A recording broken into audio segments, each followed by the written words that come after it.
Hello प्यारे student, नमस्कार। सर्वज्ञान arts class के एक और नए वीडियो में आप लोग को स्वागत करते हैं। आज के इस वीडियो में विद्यासागर पब्लिकेशन सेट सी का सोशल साइंस आप देख सकते हैं। यहाँ पे सामाजिक विज्ञान विषय कोड आपका 310 और पुस्तिका प्रश्न पुस्तिका कोड आपका सी है। इसके पहले प्यारे बच्चे ए और बी पब्लिकेशन का सेट निकला था, उसका पूरा वीडियो बनाकर यूट्यूब पर आपका डाल दिया गया है। वो सारे वीडियो को आप लोग लगातार क्रमानुसार देख लीजिए। परीक्षा से पहले बहुत सारे प्रश्न आपका बोर्ड परीक्षा में भिड़ने वाला है। आज के इस वीडियो में विद्यासागर सेट सी जो निकाला गया उसका सामाजिक विज्ञान का 80 ऑब्जेक्टिव प्रश्न का इसमें हम पूरी तरह से हल करने वाले हैं, उसका आंसर देने वाले हैं। चैनल पर पहली बार आए हैं, चैनल को सब्सक्राइब कर दीजिएगा, बेल आइकन वाले घंटे को प्रेस कर दीजिएगा ताकि जब भी हम आपके लिए कोई नई वीडियो लेकर आए तो नोटिफिकेशन आप तक सबसे पहले जाए। चलिए आज के इस वीडियो को स्टार्ट करते हैं प्यारे बच्चों। देखते हैं कौन कौन सा वो 80 प्रश्न है जो आपका इसमें दिया गया है। बहुत अच्छा प्रश्न रहता है इसमें प्यारे बच्चे, जो आपका बोर्ड परीक्षा में अधिकतर प्रश्न मिलता है। देखिए 1 से 80 तक ऑब्जेक्टिव प्रश्न दिया गया है। 80 तक ऑब्जेक्टिव प्रश्न में से 40 प्रश्न को बनाना है और 40 प्रश्न जो है इसे आपका प्रत्येक प्रश्न 1 नंबर का है और अपना प्रश्न जो बनाइएगा वो अपना ओएमआर शीट पर उसको रंगना है आपको। पहला प्रश्न है इसमें आपका, पहला प्रश्न पूछा इसमें कि कोसुत का संबंध किस देश से है। तो कोसुत का संबंध किस देश से है? ऑस्ट्रिया से, यूनान से, पोलैंड से या हंगरी से? तो इसका संबंध आपका हंगरी से है। ऑप्शन डी इसका बिल्कुल राइट आंसर हो जाएगा। दूसरा प्रश्न है वियना सम्मेलन कब हुआ? वियना सम्मेलन कब हुआ? 1815 में, 1848, 1870 या 1871? तो इसका सही आंसर हो जाएगा आपका 1815 ईस्वी में वियना सम्मेलन हुआ था और वियना सम्मेलन के दौरान से ही मेटरनिक युग शुरू होता है जो 1815 से लेकर 1848 ईस्वी तक चलता है। तीसरा प्रश्न है आपका जर्मनी के एकीकरण के लिए कौन उत्तरदायी है? तो जर्मनी का एक करने के लिए सबसे बड़ा अहम भूमिका किसने निभाया था? काउंट काबूर, बिस्मार्क, गैरीवाल्डी या मेजनी? तो बता दें आप लोगों को कि बिस्मार्क जो है वह जर्मनी का एकीकरण करने में अपना अहम उत्तरदायी भूमिका निभाया था। 4 नंबर प्रश्न, इटली और जर्मनी के एकीकरण के विरुद्ध निम्न में से कौन था? कौन देश था जो कभी नहीं चाहता था कि इटली और जर्मनी एक होवे? तो वो देश था आपका ऑस्ट्रिया। ऑप्शन सी इसका राइट आंसर हो जाएगा। और ऑस्ट्रिया का चांसलर था आपका मेटरनिक। कौन था? मेटरनिक था चांसलर। आइए अगला प्रश्न देखते हैं आपका 5 नंबर प्रश्न, गैरीवाल्डी पेशे से क्या था? गैरीवाल्डी पेशे से क्या था? सिपाही, किसान, जमींदार या नाविक? तो गैरीवाल्डी पेशे से नाविक था आपका। क्या था? नाविक। ऑप्शन डी इसका बिल्कुल राइट आंसर हो जाएगा। 6 नंबर प्रश्न, रूस में प्रतिनिधियात्मक संस्था ड्यूमा की स्थापना कब किया गया था? तो 1905 ईस्वी में किया गया था। कब? 1905 ईस्वी में ड्यूमा की स्थापना किया गया। जिस प्रकार से भारत में पार्लियामेंट को संसद बोलते हैं उसी प्रकार से वहां चलाने के लिए ड्यूमा की स्थापना किया गया था रूस में। 7 नंबर प्रश्न, साम्यवादी शासन का पहला प्रयोग कहां हुआ था? रूस में, जापान में, चीन में या क्यूबा में? तो साम्यवादी शासन का पहला प्रयोग आपका रूस में हुआ था। ऑप्शन ए राइट आंसर हो जाएगा। 8 नंबर प्रश्न, कार्ल मार्क्स की पुस्तक का नाम क्या है? तो कार्ल मार्क्स की पुस्तक जो लिखा गया है वो कौन कौन है? युद्ध और शांति तो ये नहीं है, दास कैपिटल ए है और मैनिफेस्टो, कम्युनिस्ट मैनिफेस्टो ये भी है। ऑप्शन डी इसका बिल्कुल राइट आंसर हो जाएगा। बी और सी दोनों हो जाएगा इसका सही आंसर। अगला प्रश्न देखिए, वार एंड पीस पुस्तक के लेखक कौन है? तो वार एंड पीस को युद्ध और शांति का भी पुस्तक बोला जाता है। इसका लेखक है लियो टोल्स्टॉय। क्या है? लियो टोल्स्टॉय। ऑप्शन बी इसका बिल्कुल राइट आंसर हो जाएगा। ऑप्शन बी इसका बिल्कुल राइट एंड करेक्ट आंसर हो जाएगा। 10 नंबर प्रश्न, कंबोडिया की राजधानी कहां है? कंबोडिया की राजधानी कहां है? तो कंबोडिया की राजधानी नोम पेने है। कहां? नोम पेने। ऑप्शन बी इसका बिल्कुल राइट आंसर हो जाएगा 10 नंबर प्रश्न का। 11 नंबर प्रश्न देखिए, कहता है कि हिंद चीन पहुंचने वाले प्रथम व्यापारी कौन था? हिंद चीन पहुंचने वाले प्रथम व्यापारी कौन था? तो हिंद चीन पहुंचने वाले प्रथम व्यापारी आपका पुर्तगाली था। कौन? पुर्तगाली। ऑप्शन सी इसका बिल्कुल राइट आंसर हो जाएगा। 12 नंबर प्रश्न, इंडियन स्टैट्यूटरी कमीशन के अध्यक्ष कौन थे? मतलब कमीशन जो आया था साइमन कमीशन, उसका अध्यक्ष कौन था? तो सर जॉन साइमन हो जाएगा इसका राइट आंसर। ऑप्शन डी इसका बिल्कुल राइट एंड करेक्ट आंसर हो जाएगा। चलिए 13 नंबर प्रश्न प्यारे बच्चे, वीडियो पसंद आ रहा होगा तो लाइक करिएगा और इसका पीडीएफ लेना चाहते हैं तो टेलीग्राम चैनल से जुड़ जाइए, वहां पर आपका पीडीएफ दे दिया गया है। अगला प्रश्न है आपका इसमें 13 नंबर प्रश्न, 13 नंबर प्रश्न है इसमें प्यारे बच्चे आपका कि किसके अनुरोध पर महात्मा गांधी चंपारण आए थे? किसके अनुरोध पर महात्मा गांधी चंपारण आए? तो राजकुमार शुक्ल के अनुरोध पर वो चंपारण आए थे। ऑप्शन ए इसका बिल्कुल राइट एंड करेक्ट आंसर हो जाएगा। अगला प्रश्न है आपका 14 नंबर प्रश्न, गांधी जी ने भारत में सत्याग्रह का पहला प्रयोग कहां किया था? गांधी जी ने भारत में सत्याग्रह का पहला प्रयोग कहां किया था? तो पहला प्रयोग चंपारण में किए थे 1917 ईस्वी में, चंपारण सत्याग्रह से। ऑप्शन ए इसका बिल्कुल राइट आंसर हो जाएगा। नेक्स्ट प्रश्न देखते हैं 15 नंबर प्रश्न।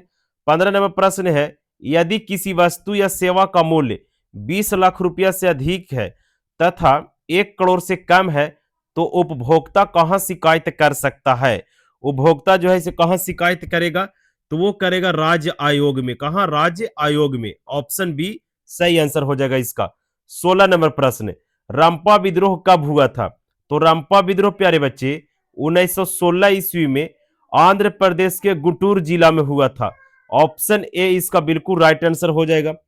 17 नंबर प्रश्न, पावर लूम का आविष्कार किसने किया? पावर लूम का जेम्स वाट, जॉन के, एडमंड कार्टराइट या फिर आपका क्रॉप्टन? तो सही आंसर हो जाएगा इसका एडमंड कार्टराइट ने किया था। ऑप्शन सी बिल्कुल राइट आंसर हो जाएगा इसका। इसके बाद है आपका 18 नंबर प्रश्न, भारत के लिए पहला फैक्ट्री एक्ट कब लाया गया? तो भारत के लिए पहला फैक्ट्री एक्ट 1881 ईस्वी में लाया गया था। ऑप्शन सी इसका बिल्कुल सही आंसर हो जाएगा। 19 नंबर प्रश्न, बिहार का सबसे बड़ा नगर कौन है? बिहार का सबसे बड़ा नगर कौन हो जाएगा? तो बिहार का सबसे बड़ा नगर आपका पटना है। कौन है? पटना। ऑप्शन ए इसका बिल्कुल राइट आंसर हो जाएगा। 20 नंबर प्रश्न देखते हैं। 20 नंबर प्रश्न है, सिकंदर कहां का निवासी था? सिकंदर जो था वह कहां का निवासी था? 20 नंबर प्रश्न का सही आंसर क्या हो जाएगा? रोम का, चीन का, यूनान का, मिस्र का? तो ये यूनान का निवासी था। कहां का? यूनान का निवासी था। 21 नंबर प्रश्न, भूमंडलीकरण की शुरुआत किस दशक में हुई थी? 1990 के दशक में, 1960 के दशक में, 1970 के दशक में या 1980 के दशक में? तो यह हुआ था 1990 के दशक में। 1990 के दशक में। ऑप्शन ए इसका बिल्कुल राइट आंसर हो जाएगा। 22 नंबर प्रश्न, मिरातुल अखबार के संस्थापक कौन थे? मिरातुल अखबार के संस्थापक कौन थे? 22 नंबर प्रश्न का। तो मिरातुल अखबार का संस्थापक है वो था आपका राजा राम मोहन राय। ऑप्शन ए इसका बिल्कुल राइट एंड करेक्ट आंसर हो जाएगा। इसके बाद है 23 नंबर प्रश्न, गुटेनबर्ग ने सर्वप्रथम किस पुस्तक की छपाई की? गुटेनबर्ग ने सर्वप्रथम किस पुस्तक की छपाई की? 23 नंबर प्रश्न का राइट आंसर क्या होगा बाबू? तो कुरान, गीता, हदीस या बाइबल? तो बता दें आप लोगों को कि बाइबल की छपाई किए थे गुटेनबर्ग, सबसे पहला पुस्तक। ऑप्शन डी इसका बिल्कुल राइट आंसर हो जाएगा। चलिए, कोई भी दिक्कत हो प्यारे बच्चे तो कमेंट बॉक्स में कमेंट कर हमसे बिल्कुल पूछ सकते हैं। ये परीक्षा के लिहाज से आपके लिए रामबाण साबित होगा ये सारे प्रश्न। इतना से ज्यादा कोई प्रश्न नहीं आएगा। इसके बाद जब आप लोग एसएसटी का जब एग्जाम देकर आइएगा उसके बाद जब उसका आंसर की डालेंगे वीडियो तो देखना कि ये वीडियो में से कितना सारा प्रश्न मिलता है। आप लोग अभी नहीं देखेंगे, वीडियो को शेयर अपने दोस्तों में जमकर कर देंगे प्यारे बच्चे। 24 नंबर प्रश्न, निम्न में से किसने धर्म को कभी भी राजनीतिक से अलग नहीं किया जा सकता किसने कहा था? तो महात्मा गांधी ने कहे थे। कौन? Mahatma Gandhi. Option B right answer हो जाएगा। 25 नंबर प्रश्न, 15वीं लोकसभा चुनाव से पूर्व लोकसभा में महिलाओं की भागीदारी थी। तो लोकसभा महिलाओं को कितने प्रतिशत भागीदारी थी? तो 10% भागीदारी थी। ऑप्शन ए इसका बिल्कुल राइट आंसर हो जाएगा। 26 नंबर प्रश्न, वेस्ट इंडीज में संघ की स्थापना कब हुआ? वेस्ट इंडीज संघ की स्थापना कब हुआ? 1958, 1962, 1973, 1975? तो 1958 में किया गया था वेस्ट इंडीज संघ की स्थापना। इसके बाद है आपका इसमें 27 नंबर प्रश्न, 27 नंबर प्रश्न, भारत में मतदाता होने की न्यूनतम आयु क्या है? तो भारत में मतदाता होने की न्यूनतम आयु है आपका 18 वर्ष। कितना? 18 वर्ष। ऑप्शन सी इसका बिल्कुल राइट एंड करेक्ट आंसर हो जाएगा। इसके बाद है आपका 28 नंबर प्रश्न, पंचायती राज व्यवस्था सर्वप्रथम किस राज्य में लागू किया गया? पंचायती राज व्यवस्था जो है इसे सर्वप्रथम किस राज्य में लागू किया गया था? तो राजस्थान में लागू किया गया था। ऑप्शन ए इसका बिल्कुल राइट एंड करेक्ट आंसर हो जाएगा। 29 नंबर प्रश्न है कि संघ सरकार का उदाहरण क्या है? तो संघ सरकार का उदाहरण कौन सा हो जाएगा? अमेरिका, चीन, ग्रेट ब्रिटेन या फिर इनमें से कोई नहीं? तो बिल्कुल इसका राइट आंसर हो जाएगा प्यारे बच्चे आपका अमेरिका। क्या हो जाएगा? अमेरिका। ऑप्शन ए इसका बिल्कुल राइट आंसर हो जाएगा। 30 नंबर प्रश्न, समवर्ती सूची में रखा गया है। तो समवर्ती सूची में किसे रखा गया है? समवर्ती सूची में किसे रखा गया है? राज्य सरकार को, केंद्र सरकार या राज्य सरकार दोनों को, या केंद्र सरकार को? तो समवर्ती सूची में दोनों को रखा गया। ऑप्शन बी बिल्कुल सही आंसर हो जाएगा इसका 31 नंबर प्रश्न का। 31 नंबर प्रश्न देखते हैं, श्रीलंका कब आजाद हुआ? तो श्रीलंका 1948 ईस्वी में आजाद हुआ, यानी जब भारत आजाद हुआ था उसके 1 वर्ष के बाद श्रीलंका को आजादी मिला उपनिवेशवाद से। 32 नंबर प्रश्न, 17वीं लोकसभा का चुनाव किस वर्ष हुआ? तो 17वीं लोकसभा का चुनाव 2019 ईस्वी में हुआ था। कब? 2019 ईस्वी में 17वीं लोकसभा का चुनाव कराया गया। 32 प्रश्न को हमने पूरी तरह से एनालिसिस कर लिया। अब देखते हैं 33 नंबर प्रश्न। 33 नंबर प्रश्न है कि सूचना के अधिकार आंदोलन की शुरुआत किस राज्य से हुआ? सूचना के अधिकार आंदोलन की शुरुआत किस राज्य से हुआ? 33 नंबर प्रश्न का तो राजस्थान से हुआ था। कहां से? राजस्थान से। 2005 ईस्वी में हुआ था शुरू। कब? 2005 ईस्वी में। 34 नंबर प्रश्न है, किस देश में बहुदलीय व्यवस्था नहीं है? पाकिस्तान, भारत, बांग्लादेश या ब्रिटेन? तो ब्रिटेन में आपका बहुदलीय व्यवस्था नहीं है। ऑप्शन डी इसका बिल्कुल राइट आंसर हो जाएगा। यही सब प्रश्न आपका बोर्ड परीक्षा में पूछेगा प्यारे बच्चे, और कोई प्रश्न नहीं पूछेगा। 35 नंबर प्रश्न, दक्षिण अफ्रीका के प्रथम अश्वेत राष्ट्रपति कौन बने थे? अश्वेत का मतलब होता है काले व्यक्ति, माने गोरे व्यक्ति नहीं बना था, काले व्यक्ति बना था। तो बिल्कुल इसका राइट आंसर हो जाएगा नेल्सन मंडेला। कौन? Nelson Mandela. ऑप्शन सी इसका बिल्कुल राइट आंसर हो जाएगा। 36 नंबर प्रश्न है, लोकतंत्र की उपलब्धियां में सबसे अधिक सहायक क्या है? तो लोकतंत्र की उपलब्धियां में सबसे अधिक सहायक आपका विकास हो जाएगा। क्या? विकास। ऑप्शन डी इसका बिल्कुल राइट आंसर हो जाएगा। अगला प्रश्न देखते हैं आपका 37 नंबर प्रश्न है। 37 नंबर प्रश्न है, आंग सान सूकी का संबंध किस देश से है? आंग सान सूकी का संबंध किस देश से है? तो इसका राइट आंसर हो जाएगा प्यारे बच्चे आपका म्यांमार से। कहा? म्यांमार से इसका संबंध है। ऑप्शन बी इसका बिल्कुल राइट आंसर हो जाएगा। 38 नंबर प्रश्न है, राज्य वित्त आयोग का गठन किया जाता है क्यों? राज्य वित्त आयोग का जो गठन है वह आखिर क्यों किया जाता है? तो पंचायतों की वित्तीय के पूर्वावलोकन करने के लिए, या फिर आपका केंद्र और राज्यों के वित्तीय संबंध में पुनरावलोकन करने के लिए, या बैंकों की वित्तीय स्थिति के पुनरावलोकन करने के लिए, या फिर इनमें से सभी? तो सही आंसर हो जाएगा 38 नंबर प्रश्न का राज्य वित्त आयोग। राज्य केवल कह रहा है ना, तो राज्य वित्त आयोग कहेगा तो इसका सही आंसर होगा पंचायतों के वित्तीय पुनरावलोकन करने के लिए। ऑप्शन ए इसका बिल्कुल राइट आंसर हो जाएगा। 39 नंबर प्रश्न, नोबेल पुरस्कार से सम्मानित बांग्लादेशी कौन थे? तो नोबेल पुरस्कार से सम्मानित जो व्यक्ति था वो था आपका professor Mohammad Yunus. Option C right answer हो जाएगा। देखिए यहाँ प्रोफेसर इकबाल यूनुस दिया गया है, लेकिन इसको पर ध्यान नहीं देना है, प्रोफेसर मोहम्मद यूनुस पर ध्यान देना है। इसका राइट आंसर हो जाएगा ऑप्शन सी। 40 नंबर प्रश्न है, प्रत्यक्ष कर के अंतर्गत निम्न में से किसे शामिल किया जाता है? तो प्रत्यक्ष कर के अंतर्गत निम्नलिखित में से किसे शामिल किया जाता है?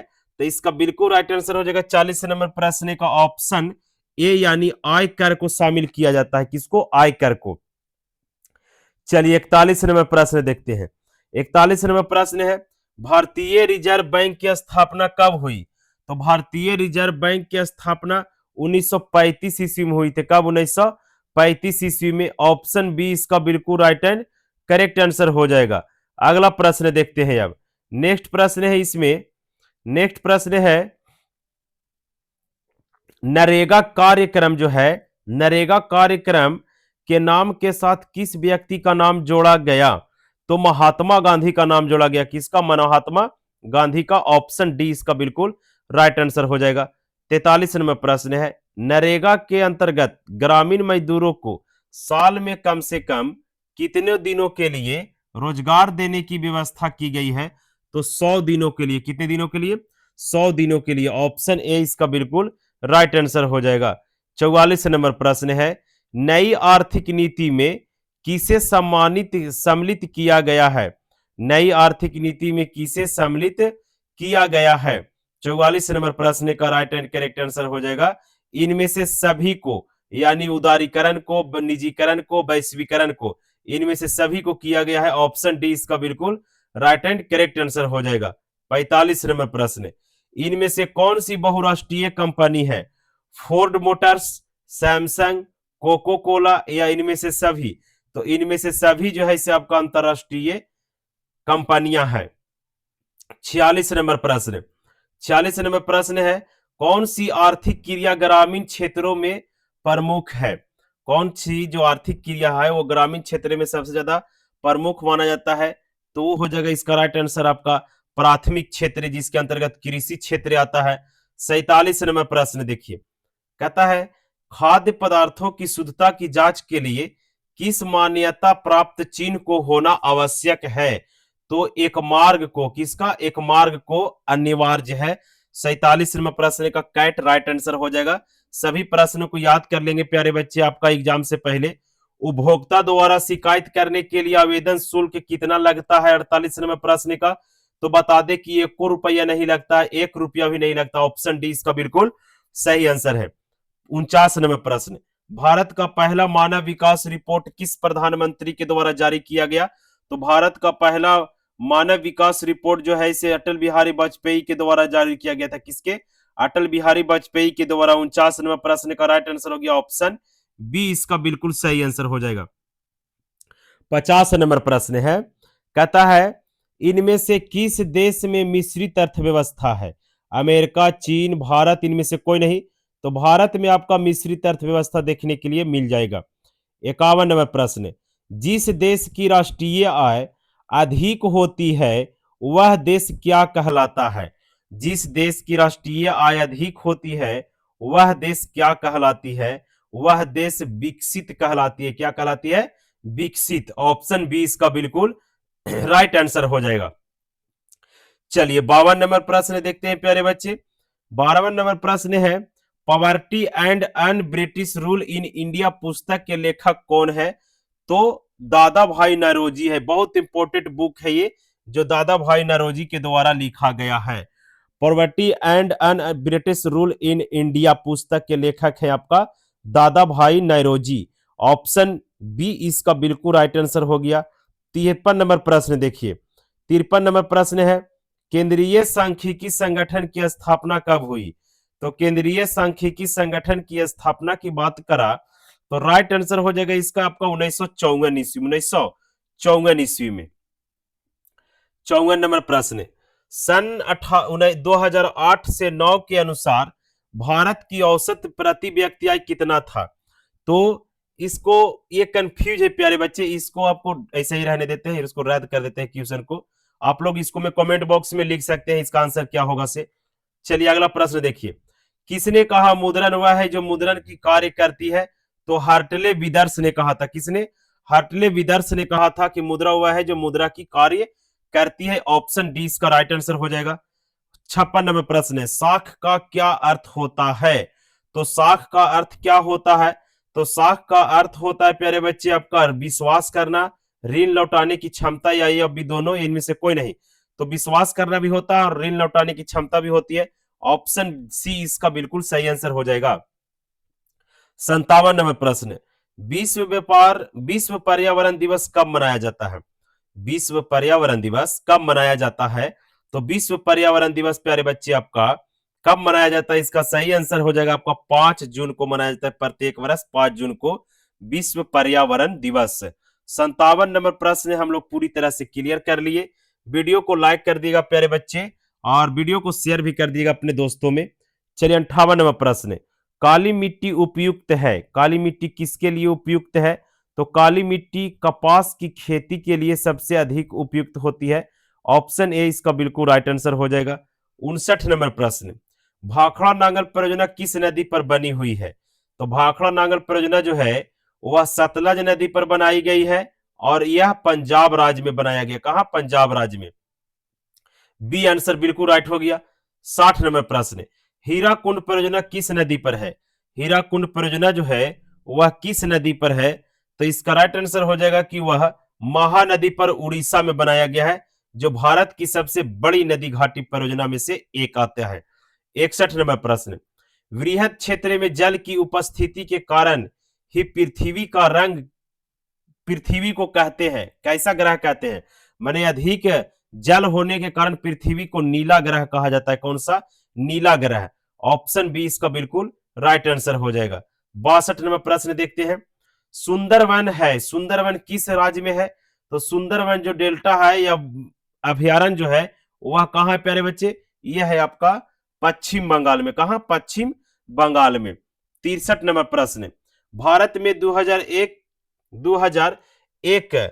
तक कितने प्रतिशत क्षेत्र में वन का विस्तार था? भारत में 2001 तक कितने प्रतिशत क्षेत्र में वन का विस्तार था? तो 20.60%, 20.60% था। ऑप्शन डी राइट आंसर हो जाएगा। 64 नंबर प्रश्न, भारत का सबसे बड़ा लौह अयस्क उत्पादक राज्य कौन सा है? भारत में सबसे अधिक लोहा का उत्पादक जो होता है वह कर्नाटक में होता है। ऑप्शन सी इसका बिल्कुल राइट एंड करेक्ट आंसर हो जाएगा। 65 नंबर प्रश्न, भारत में किस राज्य में सौर ऊर्जा के विकास की सर्वाधिक संभावनाएं होती है? भारत के किस राज्य में सौर ऊर्जा के विकास की सर्वाधिक संभावनाएं होती है? 65 नंबर प्रश्न, तो इसका राइट आंसर हो जाएगा 65 नंबर प्रश्न का राजस्थान इसका बिल्कुल सही आंसर है। अगला प्रश्न देखते हैं। 65 नंबर प्रश्न हम लोग पूरी तरह से क्लियर कर लिए। 66 नंबर प्रश्न है, निम्न में से कौन कृषि आधारित उद्योग नहीं है? तो बता दे कि चीनी उद्योग कृषि आधारित उद्योग है, चमड़ा उद्योग कृषि आधारित उद्योग है, सीमेंट उद्योग आपका कृषि उद्योग नहीं है। ऑप्शन सी इसका बिल्कुल राइट एंड करेक्ट आंसर हो जाएगा। अगला प्रश्न है आपका, भारत का प्रथम लौह इस्पात उद्योग कौन सा हो जाएगा? तो भारतीय लौह इस्पात कंपनी होगा। यहाँ टिस्को नहीं, यहाँ इसको होगा, इसको होगा यहाँ पे। ऑप्शन ए इसका बिल्कुल राइट आंसर हो जाएगा। 68 नंबर प्रश्न, नेपा नगर किसके लिए प्रसिद्ध है? नेपा नगर जो है वह अखबारी कागज के लिए प्रसिद्ध है। किसके लिए? अखबारी कागज के लिए प्रसिद्ध है। ऑप्शन सी इसका बिल्कुल राइट एंड करेक्ट आंसर हो जाएगा। अगला प्रश्न देखते हैं। 69 नंबर प्रश्न, 69 नंबर प्रश्न, निम्न में से कौन उपभोक्ता उद्योग है? निम्न में से कौन उपभोक्ता उद्योग है? तो इसका राइट आंसर हो जाएगा उपभोक्ता उद्योग कौन है 69 नंबर प्रश्न का? तो उपभोक्ता उद्योग आपका चीनी उद्योग को बोला जाता है। ऑप्शन ए इसका बिल्कुल राइट आंसर हो जाएगा। 70 नंबर प्रश्न है, नहरकटिया तेल क्षेत्र किस राज्य में स्थित है? तो नहरकटिया तेल क्षेत्र आपका असम राज्य में स्थित है। ऑप्शन बी इसका बिल्कुल राइट एंड करेक्ट आंसर हो जाएगा। 71 नंबर प्रश्न प्यारे बच्चे, वायु परिवहन का राष्ट्रीयकरण कब किया गया? वायु परिवहन की राष्ट्रीयकरण 1953 ईस्वी में किया गया था। ऑप्शन सी इसका बिल्कुल राइट एंड करेक्ट आंसर हो जाएगा। 72 नंबर प्रश्न, संचार का सबसे लोकप्रिय साधन क्या है? तो संचार का सबसे लोकप्रिय साधन जो है वह है आपका सार्वजनिक टेलीफोन देता है पहले के अनुसार, लेकिन वर्तमान में मोबाइल देता है, तो ये कंफ्यूज कर देता है। इसलिए ए और बी दोनों इसका सही आंसर है। ऐसा क्वेश्चन को आप लोग छोड़ दीजिएगा तो उसी में भलाई है, नहीं तो आप लोग सार्वजनिक टेलीफोन मारिएगा, आपका बिहार बोर्ड देगा मोबाइल आंसर। मोबाइल कोई मारेगा, देगा सार्वजनिक टेलीफोन। ऐसा क्वेश्चन को हाथ नहीं लगाइएगा। आपका 80 ऑब्जेक्टिव प्रश्न है, उसमें से एगो समझिए कि ये नहीं है। चलिए अगला प्रश्न, बिहार की प्राचीनतम नदी घाटी परियोजना कौन सी है? तो बिहार की प्राचीनतम नदी घाटी परियोजना जो है इसे आपका सोन नदी घाटी परियोजना है। ऑप्शन ए इसका बिल्कुल सही आंसर हो गया। 74 नंबर प्रश्न देखते हैं, कांवर झील किस जिला में अवस्थित है? तो कांवर झील बेगूसराय जिला में अवस्थित है। ऑप्शन सी इसका बिल्कुल राइट एंड करेक्ट आंसर हो जाएगा। 75 नंबर प्रश्न, रेल वर्कशॉप स्थित है कहां, किस जिला में? रेल वर्कशॉप जो है वह किस जिला में स्थित है? रेल वर्कशॉप तो ये आपका मुंगेर जिला में है। कहां? मुंगेर जिला में। ऑप्शन बी इसका बिल्कुल राइट आंसर हो जाएगा। 76 नंबर प्रश्न, बिहार में रज्जू मार्ग कहां है? बिहार में रज्जू मार्ग कहां है? तो बिहार में रज्जू मार्ग आपका कहां? तो यह है आपका राजगीर में। उन ये जो है इसे जापान की सहायता से बनाया गया था राज्य मार्ग। कब बनाया गया था ये कमेंट बॉक्स में आप लोग कमेंट करके आंसर जरूर दीजिएगा। 77 नंबर प्रश्न, मलबे के नीचे दबे हुए लोगों को पता लगाने के लिए किस यंत्र की मदद ली जाती है? तो इंफ्रारेड कैमरा का प्रयोग किया जाता है। किसका? इंफ्रारेड कैमरा का प्रयोग किया जाता है मलबे में दबे हुए लोगों को पता लगाने के लिए। 78 नंबर प्रश्न, सुदूर संवेदी उपग्रह जिसको रिमोट सेंसिंग उपग्रह का उपयोग किसके लिए किया जाता है? तो संसाधनों की खोज के लिए किया जाता है। किसको? संसाधनों की खोज के लिए किया जाता है। 79 नंबर प्रश्न, इंफ्रारेड कैमरा का प्रयोग निम्न में से किस आपदा में होता है? तो ज्यादातर ये भूकंप की आपदा में होता है। ऑप्शन सी इसका बिल्कुल राइट आंसर हो जाएगा। अगला प्रश्न है 80 नंबर प्रश्न, सर्वाधिक भूस्खलन प्रवण क्षेत्र मतलब सबसे अधिक भूस्खलन किस राज्य में होता है? तो उत्तराखंड, यानी पहाड़ी इलाका में ज्यादातर भूस्खलन होता है और पहाड़ी राज्य आपका उत्तराखंड है। ये था आपका 80 ऑब्जेक्टिव प्रश्न प्यारे बच्चे विद्यासागर पब्लिकेशन सेट सी का, है ना। आई होप वीडियो पसंद आया होगा, तो वीडियो को लाइक जरूर करेंगे, अपने दोस्तों में वीडियो को शेयर कर देंगे प्यारे बच्चे, और चैनल पर नए होंगे तो सब्सक्राइब कर देंगे। कोई भी दिक्कत हो तो कमेंट बॉक्स में हमसे सीधे आप पूछ सकते हैं। मिलेंगे एक नए वीडियो में एक नए जोश के साथ। तब तक के लिए जय हिंद, जय भारत।